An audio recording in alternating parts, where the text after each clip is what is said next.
June 4వ తారీఖున జరిగే కౌంటింగ్ ప్రక్రియ మినిట్ టు మినిట్ అప్డేట్ కోసం ఉదయం 8 గంటల నుంచి సాయంత్రం ఫలితాల వరకు మా కేటీవీ తెలుగు ఛానల్ లైవ్ చూడండి.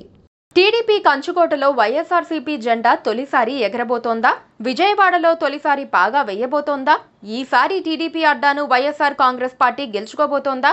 పార్టీ పెట్టినప్పటి నుంచి వైఎస్ఆర్సీపీకి దక్కని విజయవాడని ఈసారి మాత్రం దక్కించుకోబోతోందా?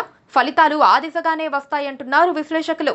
విజయవాడ పార్లమెంటు పరిధిలో పోలింగ్ సరళి తర్వాత వైఎస్ఆర్సీపీ గెలుపుపై ధీమా పెరిగింది. విజయవాడ పార్లమెంటు స్థానంపై ఇప్పుడు ప్రత్యేక కథనాన్ని చూద్దాం.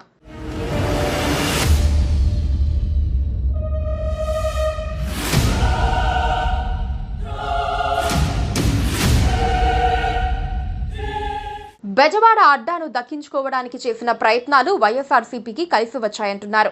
విజయవాడ పార్లమెంటు స్థానాన్ని ఈసారి వైఎస్ఆర్సీపీ గెలవటం ఖాయమంటున్నారు.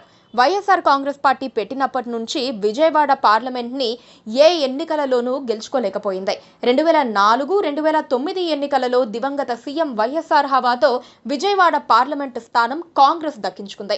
వైఎస్ఆర్ మరణానంతరం ఏర్పడిన వైఎస్ఆర్ కాంగ్రెస్ పార్టీ ఒక్కసారి కూడా విజయవాడ పార్లమెంటు స్థానాన్ని గెలుచుకోలేకపోయింది. 1952లో విజయవాడ పార్లమెంటు స్థానం ఏర్పాటైంది. తొలిసారి జరిగిన ఎన్నికలలో స్వతంత్ర అభ్యర్థి హరీంద్రనాథ్ చటోపాధ్యాయ విజయవాడ ఎంపీగా గెలుపొంది పార్లమెంట్లో అడుగుపెట్టారు.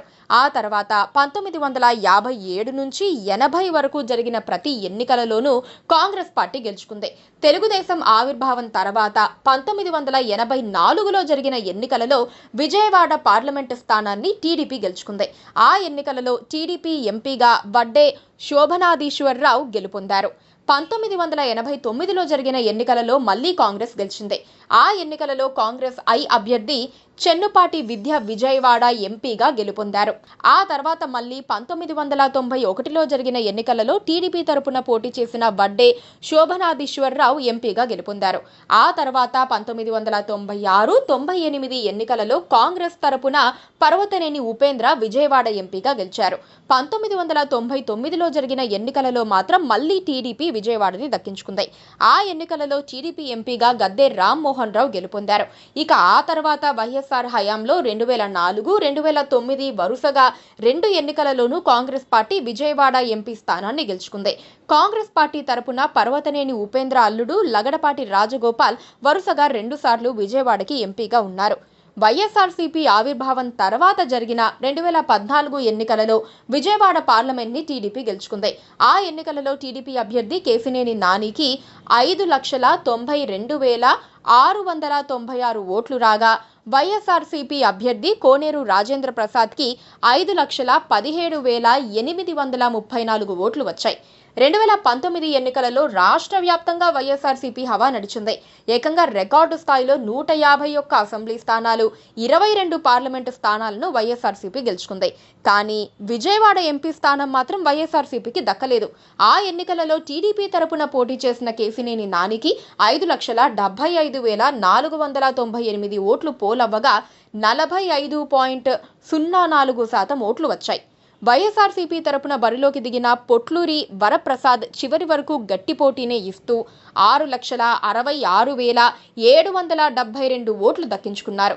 ఆ ఎన్నికలలో వైఎస్ఆర్సీపీకి 44.36% ఓట్లు వచ్చాయి. ఆ ఎన్నికలలో టీడీపీకి వైఎస్ఆర్సీపీకి మధ్య 1% లోపే ఓట్ల తేడా ఉండటం విశేషం.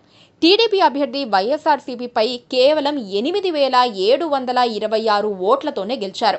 దాదాపు గెలుచుకునే పరిస్థితి వరకు వచ్చి కేవలం 10,000 ఓట్ల తేడాలోపు ఓడిపోయిన విజయవాడను దక్కించుకోవడానికి వైఎస్ఆర్సీపీ ఈసారి ముందు నుంచి గట్టి ప్రయత్నమే చేసింది. సీఎం వైఎస్ జగన్ పాలన నచ్చి సిట్టింగ్ ఎంపీ కేశినేని నాని టీడీపీకి రాజీనామా చేసి వైఎస్ఆర్సీపీలో చేరారు. చేరిన మొదటి రోజు నుంచి పార్లమెంటు పరిధిలోని 7 అసెంబ్లీ బరిలోనూ గట్టిగానే ప్రచారం చేశారు. ఇక టీడీపీ తరపున నాని సోదరుడు కేశినేని చిన్ని బరిలో ఉన్నారు. ఆ ఎన్నికలలో పెరిగిన పోలింగ్ శాతం వైఎస్ఆర్సీపీకి అనుకూలించింది. 2014 నాటికి టీడీపీకి వైఎస్ఆర్సీపీకి మధ్య 6% పైన ఓట్ల తేడా ఉంటే 2019 నాటికి అది 1% కంటే తక్కువకి తగ్గింది.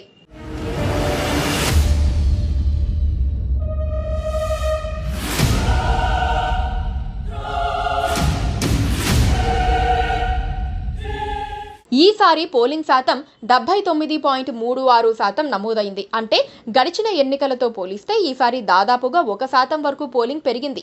ఈసారి పెరిగిన పోలింగ్ శాతం కూడా వైఎస్ఆర్సీపీకే కలిసొస్తుందని విశ్లేషకులు అంటున్నారు.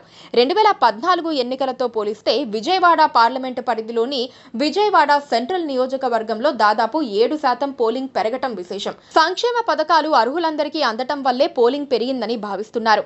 ఈ నేపథ్యంలో విజయవాడ పార్లమెంటు స్థానంలో ఈసారి వైఎస్ఆర్సీపీ పాగా వేయటం ఖాయమని చెబుతున్నారు. అన్నదమ్ముల మధ్య జరిగిన పోరులో గెలుపెవరిదనేది అందరిలోనూ ఉత్కంఠత రేపుతూ ఉండగా గెలుపుపై వైఎస్ఆర్సీపీ మాత్రం ధీమాగా ఉంది. కేసినేని నాని బరిలో గట్టి అభ్యర్థిగా ఉండటం కూడా వైఎస్ఆర్సీపీకి కలిసొచ్చిందంటున్నారు. విజయవాడలో పాగా వేయటం అంటే రాష్ట్ర వ్యాప్తంగా మరోసారి వైఎస్ఆర్సీపీ హవా కొనసాగుతుందని చెబుతున్నారు.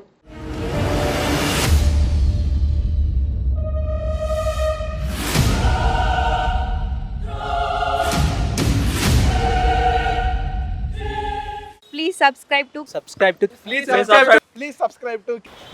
to KTV Telugu. KTV Telugu channel.